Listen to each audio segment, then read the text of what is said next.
Hello, Nutter Fort Primary boys and girls. Mrs. Gilbert here with our Wish Upon a Star Wednesday bedtime story. Tonight's story, 100th Day Worries by Margery Cuyler, illustrated by Arthur Howard. What do you think this story might be about? Is the 100th day of school coming? Jessica was a worrier. She worried about everything. She worried about losing her first tooth and remembering her lunch money and missing the school bus and getting her math right. But on the 95th day of first grade, Jessica's teacher gave her something new to worry about. Next Friday will be the 100th day of school, Mr. Martin said. So I want each of you to bring in a collection of 100 things. They can be anything you want, but they should be small, like rubber bands or marbles. We'll display our collections out in the hall. Immediately, Jessica began to worry. Oh no, she groaned to herself. What will I bring? All weekend long, Jessica thought and thought, but each new idea brought new worries with it. 100 ice cubes? Too melty. 100 marshmallows? Too sticky. 100 toothpicks? Certainly not too pointy. That Sunday night at dinner, Jessica asked her family for ideas. How about 100 yo-yos, suggested Tom. That's dumb, said Jessica. Where would I get 100 yo-yos? Maybe 100 lipsticks would work, said Laura. Jessica rolled her eyes. Laura might have that many tubes of lipstick, but Jessica sure didn't. We know you'll find something, said Mom and Dad. You have until Friday. On Monday, the 96th day of school, Jessica watched as Bobby gave Mr. Martin 5 bags of peanuts. There are 20 peanuts in each bag, Bobby explained. Great, said Mr. Martin. Why didn't I think of peanuts, Jessica wondered. And they counted 20, 40, 60, 80, 100 peanuts. On the 97th day of school, Jessica watched as Sharon piled paper clips into 10 neat stacks on Mr. Martin's desk. 10 plus 10 plus 10 plus 10 plus 10 plus 10 plus 10 plus 10 plus 10 plus 10 equal 100. 100 paper clips in all. Wonderful, said Mr. Martin. How did she find so many, wondered Jessica. On the 98th day of school, Jessica watched as Ashley brought in 100 peppermints. I ate a few, she admitted, so I really only have 95. She promised to bring in 5 more peppermints the next day. Fantastic, said Mr. Martin. 25, 50, 75, 100. What are they counting by, boys and girls? 25s. Jessica's stomach felt queasy. By the time Jessica went to bed on the 99th day of school, she still hadn't thought of anything to bring.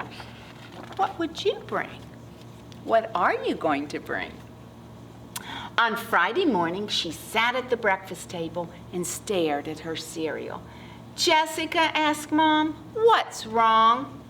Today is the last day to bring in 100 things for the 100th day of school, and I still haven't thought of the right thing, she said. I've only come up with stuff that's too melty or too sticky or too pointy. I'll be the only kid without anything to show, and everyone will make fun of me. Jessica began to cry. Don't worry, said Dad. I have an idea. He pulled open one of the kitchen drawers. Here are some ribbons, he said, giving Jessica a handful of scraps. Jessica counted. 3 red, 2 green, 2 yellow, 2 purple, and 1 striped. Mom ran down to the cellar and brought back a jar. Here are some screws, she said, dumping a pile on the table. Jessica counted. 4 big, 4 small, 1 giant, 1 tiny. Here are some rocket-shaped erasers from my collection, said Tom. 4 pink, 3 green, 2 white, 1 yellow. Here are some beads from my necklace that broke, said Laura. 3 round, 4 oval, 2 square, and 1 shaped like a smiling cat. I'll get some buttons from my shirt drawer, said Dad. He found 5 black, 3 brown, and 2 white. Here's some change from my purse, said Mom. 10 pennies and 10 nickels. Well, they're certainly all working together, aren't they, boys and girls? Here are 10 barrettes I don't need anymore, said Laura. Here are some rocks from Iggy's aquarium, said Tom. 6 brown, 3 green, and 1 sparkly. Do you think she has 100 yet? How much stuff do we have so far? Asked Mom. Jessica looked at the stuff on the table. It wasn't 100 of anything, but at least she had something to show. Something was better than nothing. There's the bus, said Mom. Here's a bag for your things. Don't forget your lunch. Jessica shoved everything into the bag and ran to catch the bus. All morning, Jessica thought about the stuff in the bag. She tried to remember the things her family had given her. 10 ribbons, 10 screws, 10 erasers, 10 beads, 10 buttons, 10 pennies, 10 nickels, 10 barrettes, 10 rocks. That came to 90. She needed 10 more. Where could she get 10 more things? Oh no, here came her worries again. At lunch, Jessica found a note in her lunchbox. Sweetie, we'll help you find more stuff this weekend. I'm sure Mr. Martin will understand if your collection is late. Don't worry, Mom. XXXXXXXXXXX.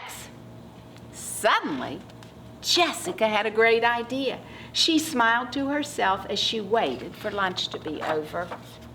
After story hour, Mr. Martin said it was time to put their 100 things out in the hall. What did you bring, Jessica? He asked. Here are 10 ribbons from my dad, she said. 10?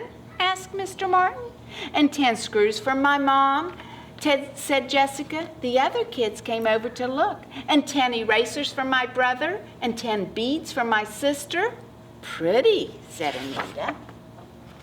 And here are 10 buttons from my father, 10 pennies and 10 nickels from my mother, 10 barrettes from my sister, and 10 rockets from my brother's iguana's aquarium, said Jessica. Cool, said Leslie. And what's this? asked Mr. Martin. It's 10 kisses from my mom, said Jessica. See? I brought in 100 things my family gave me, she said. Is that okay? Wow, said Mr. Martin. I've seen a lot of great collections for the 100th day of school, but this one, Jessica swallowed. This one is really special, said Mr. Martin. You've brought in 100 bits of love. And Jessica is so proud of her collection. Looking forward to see 100 wonderful things that you will bring in, boys and girls. Good night, sweet ones. We love you.